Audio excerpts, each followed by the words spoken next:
Βρίσκομαι πάνω στο ferry boat στον Αγιόκαπο, που σημαίνει ότι οι πιθανότητες είναι ότι έχω σκεφτεί να πάω κάπου βόρεια. Από τους πρόποδες του πιο ψηλού βουνού της Ελλάδας λοιπόν και του Αιγαίου, θα περάσω στο βορειότερο σημείο της Ελλάδας από τη μεριά του Ιωνίου.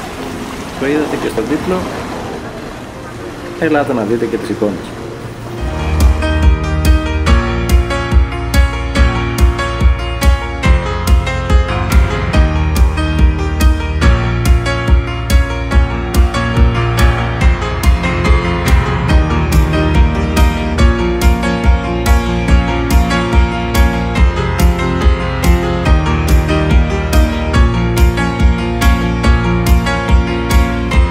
Αποφασίσαμε να κάνουμε ένα κύκλο καλύπτοντας ένα μεγάλο μέρος της Ελλάδας. Έχοντας ήδη διανύσει την Εύβοια, περάσαμε από τον Αγιόκαπο στην Κλήφα και από εκεί στο Βόλο. Μέσω της κοιλάδας των Τεμπών θα βρεθούμε στον Πλαταμόνα και από τους πρόποδες του Ολύμπου θα ανέβουμε μέχρι την Κοζάνη και από τα Ιωάννινα θα περάσουμε στην Κέρκυρα.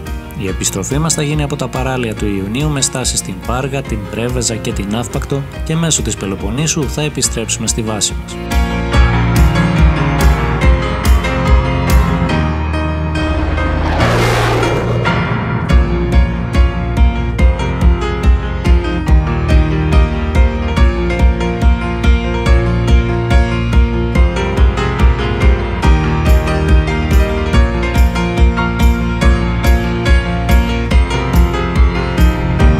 Μια βόλτα στην παραλία του Βόλου, ένα γρήγορο καφεδάκι να δροσιστούμε και συνεχίζουμε γιατί έχουμε δρόμο μπροστά μας.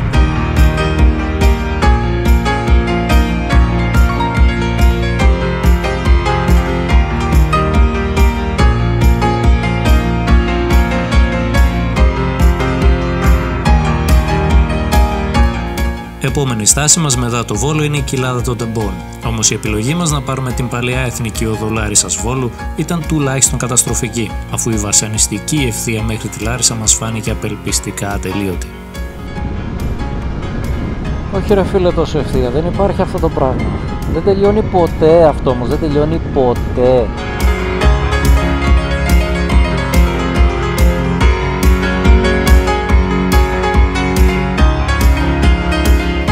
Έχοντας λοιπόν περάσει μαζί με τα ελαστικά μια βασανιστική ώρα ύπνου διασχίζοντας τα χωράφια του Θεσσαλικού κάμπου, η κοιλάδα των Τεμπών εμφανίστηκε σαν όαση στο δρόμο μας. Παρότι είναι το στενότερο σημείο της Εθνικής Οδού και ένα από τα πιο επικίνδυνα σημεία του οδικού δικτύου της Ελλάδας, το επιλέξαμε για να αναζητήσουμε λίγη δροσιά στις όχθες του Ποινιού, σε ένα από τα πιο γραφικά σημεία της περιοχής.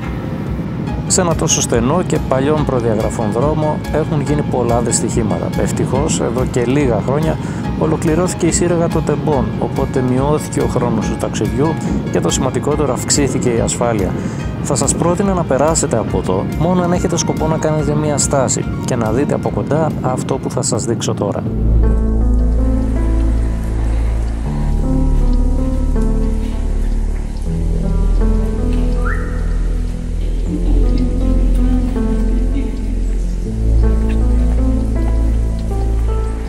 Ανάμεσα στον Όλυμπο και τον Κίσαβο το 1960 κατασκευάστηκε αυτή η σιδερένια πεζογέφυρα που συνδέει τις δύο όχθες του Ποινιού και οδηγεί στον Ιερό Ναό της Αγίας Παρασκευής, ένα από τα σημαντικότερα προσκυνήματα της Ελλάδας που κάθε χρόνο μαζεύει χιλιάδες ταξιδιώτες και πιστούς. Μέσα σε αυτό το καταπράσινο τοπίο του Ποινιού δημιουργήθηκε ένας χώρος δροσιάς και ησυχίας, ιδανικός αν ζητάς μια στάση στο ταξίδι σου, όπως κάνω σχεδόν κάθε φορά που περνάω από εδώ. Αλλά φέτος για πρώτη φορά δοκίμασα να κατέβω στη μικρή σπηλιά που βρίσκεται δίπλα από το ναό. Εκεί είναι και το αρχικό προσκύνημα όπου στο τέλος της σπηλιάς από μία οπή στο βράχο λένε πως αναβλύζει το θαυματουργό νερό. Η σπηλιά είναι τόσο μικρή που κάθε φορά χωράει μεταβίας μόνο ένας άνθρωπος και αν είναι ψηλός πρέπει να μπει σκυμμένος.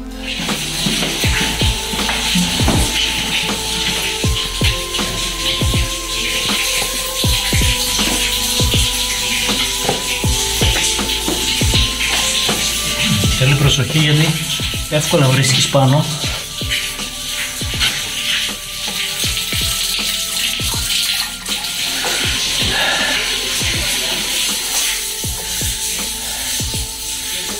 Εδώ είναι το αγίασμα, κατεβαίνεις κάτω το βράχο και είναι μια πηγή που τρέχει νερό. Έχοντας πολύ δρόμο μπροστά μας μέχρι την Κέρκυρα, ανυπομονούσα να βρεθώ στον Όλυμπο. Οι διαδρομές στις δυτικές πλαγιές του μεγαλύτερου βουνού στη χώρα, αν και ποιοτικά δεν είναι ό,τι καλύτερο, είναι πνιγμένες στο πράσινο. Ο στενός δρόμος και οι απότομες στροφές μπορεί κάποιους να τους τρομάζουν, αλλά πιστέψτε με, είναι μαγικά.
Σύντομα αφήσαμε πίσω μας την κατοικία των Θεών και τις στενές καταπράσινες διαδρομές και περάσαμε πίσω από τον Όλυμπο, σε ένα πιο επίπεδο και ανοιχτό τοπίο που θα μας φέρει προς την Κοζάνη και την πανέμορφη λίμνη Πολυφίτου, με την τεράστια υψηλή γέφυρα Σερβιών και τη μικρότερη γέφυρα Ρημνίου. Έχοντας περιορισμένο χρόνο μπροστά μας, κάναμε απλά ένα πέρασμα για να είμαστε στην ώρα μας για το καράβι. Και από εκεί, μέσω της Εγνατίας οδού, μετά από περίπου 2 ώρες και κάτι, φτάσαμε στην Ιγουμενίτσα για να περάσουμε στον τελικό προορισμό της ημέρας, την Κέρκυρα.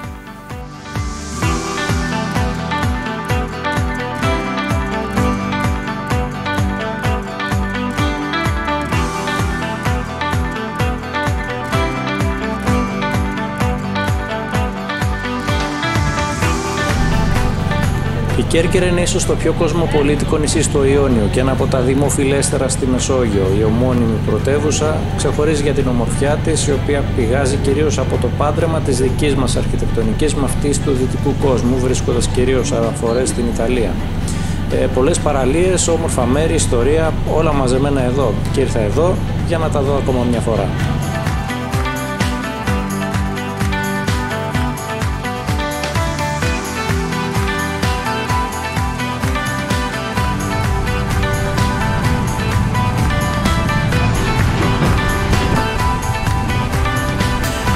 Στο λιμάνι της Κέρκυρας μας περίμενε ο Λευτέρης, ο οποίος γνωρίζει πολύ καλά το νησί και είχε αναλάβει τις προηγούμενες ημέρες όλο το τρέξιμο για τη διαμονή μας. Φεύγοντας από το λιμάνι, βρεθήκαμε να οδηγούμε στον παραλιακό δρόμο και από εκεί στο Κοντόκαλι, ένα από τα βόρεια προάστια της πρωτεύουσας του νησιού, όπου και θα μείνουμε.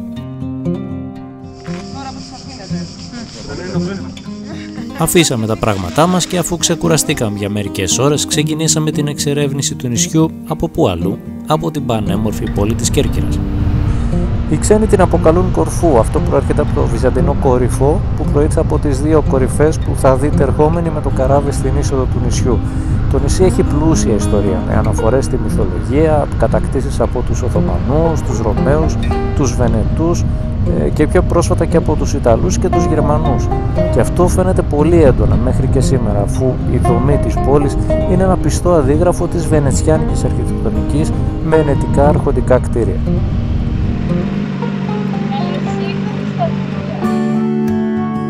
Μόλις βρεθείς στην παλιά πόλη της Κέρκυρας, το πρώτο που θα σκεφτείς είναι αν βρίσκεσαι στην Ελλάδα ή σε κάποια πόλη της Ιταλίας. Κεντρικό σημείο της πόλης φυσικά η πλατεία Σπενιάδα, μια από τις μεγαλύτερες πλατείες στη χώρα με το εντυπωσιακό περιστήλιο του Μέτλαντ ή Στέρν αλλιώς, το οποίο σκεπάζει μια ενετική δεξαμενή νερού.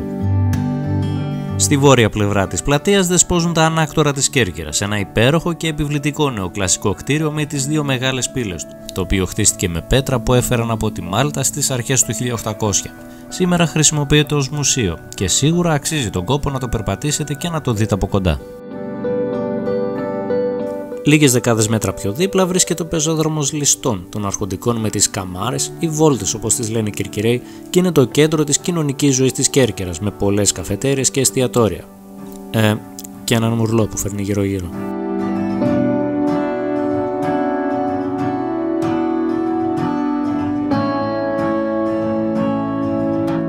Περπατήσαμε για αρκετή ώρα στην παλιά πόλη και τα καντούνια της και κάπου ανάμεσα στις πολυόροφες βενετσιάνικες πολυκατοικίες βρίσκαμε συνέχεια μικρούς κρυμμένους θησαυρούς, κήπους σπιτιών, εκκλησίες, μαγαζάκια, καφετέρειες, εστιατόρια και επειδή έπρεπε να γευτούμε και την τόπια κουζίνα, καθίσαμε σε ένα από αυτά για λίγη ώρα ξεκούρασης και ηρεμίας. Όχι, αλλαντικό.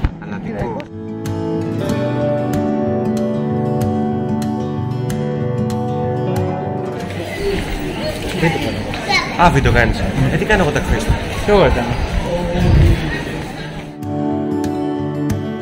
Η αλήθεια είναι πως για την πόλη της Κέρκυρας μπορεί κάποιος να μιλάει για ώρες και άλλες τόσες να την περπατήσει. Να κάνει μια βόλτα στα σοκάκια της, να περάσει το παλιό φρούριο, να θαυμάσει την αρχιτεκτονική, να χαλαρώσει στους ήρεμους ρυθμούς της την ημέρα και να διασκεδάσει το βράδυ.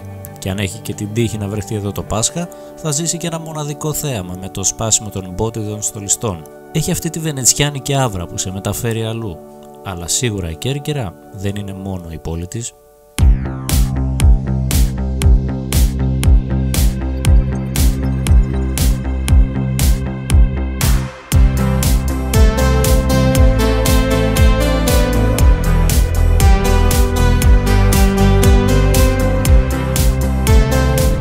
Η Κέρκυρα είναι νησί και όπως κάθε νησί είναι γεμάτο από παραλίες, πανέμορφα τοπία και κρυφούς κόλπους. Εκτός από αυτά, η Βόρεια Κέρκυρα έχει και αρκετά χωριά, ιστορικά μέρη και 1-2 ακόμα σημεία που θέλω να σας πάω. Πάμε λοιπόν προς τα εκεί να δούμε τι έχει.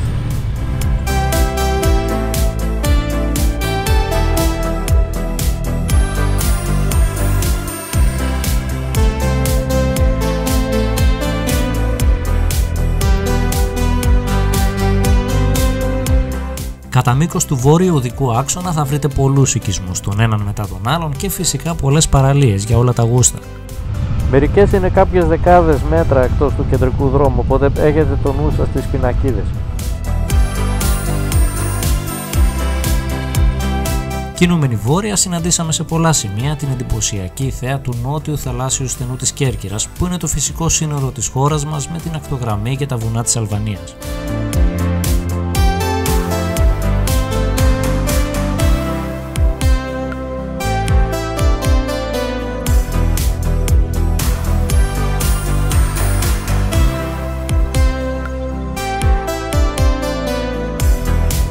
Όσοι θέλετε ένα χαλαρό καφεδάκι σε ένα πολύ γραφικό λιμάνι, τότε η Κασιόπη είναι μία από τις κορυφαίες επιλογές σας. Πάμε να πιούμε ένα καφέ εκεί και να τη δούμε και από κοντά. Η Κασιόπη είναι ένα από τα πιο ανεπτυγμένα χωριά του βόρειου τμήματος της Κέρκυρας. Πρόκειται για ένα χωριό με την δική του γοητεία, απλωμένο γύρω από το γραφικό του λιμάνι με τους δύο όρμους και τις παραλίες δίπλα από τα ερείπια ενός βυζαντινού κάστρου. Η αίσθηση που σου δίνει είναι πως πρόκειται για ένα τουριστικό μέρος με τα καταλύματα και τα μαγαζιά. Παρ' όλα αυτά όμως δεν θεωρείται θέρετρο όπως άλλα πιο ανεπτυγμένα μέρη στο νησί, παρότι έχει ουσιαστικά τα πάντα. Καφέ, πώς το βλέπει, καλό. Από εδώ να πάμε, από εκεί να πάμε, δεν έχω ιδέα. Πάμε από εδώ και γυρνάμε, γιατί... Θες να πάμε μια μέχρι πάνω με τι πέσει να Πάμε να δούμε τι έχει από εδώ και άμα γουστάρουμε γυρνάμε ή κάθομαστε εκεί. Ωραία. Λες και έχουμε παπιά κάνουμε το μεταξύ. Λες και έχουμε παπιά με μια άνεση. Χαλαρά. Διακοπές! Διακοπές! Διακοπές. Πάπλα.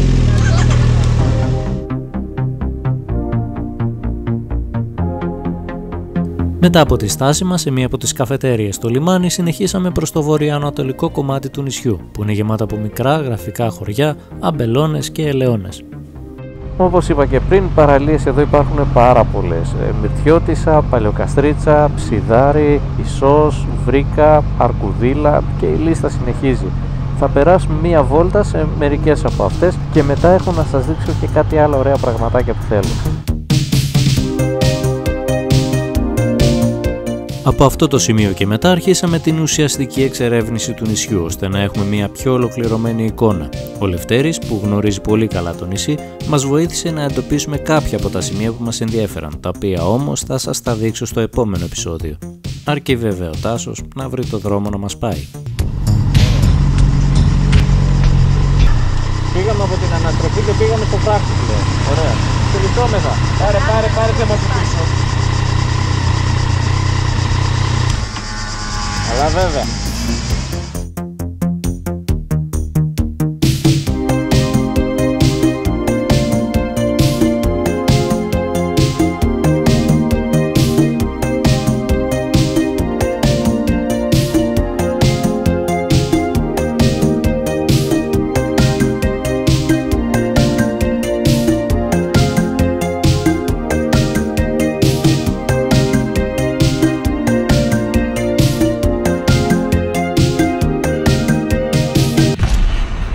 Δεν ξέρω αν φαίνεται. Ξεκινήσαμε 1 παρατέταρτο το ταξίδι μας από την Κέρκυρα. Είναι 4 η ώρα το πρωί, που σημαίνει ότι είμαστε 13 ώρες, δεν ξέρω πόσες ώρες είμαστε και παραπάνω, κάτι τέτοιο είναι. Ναι,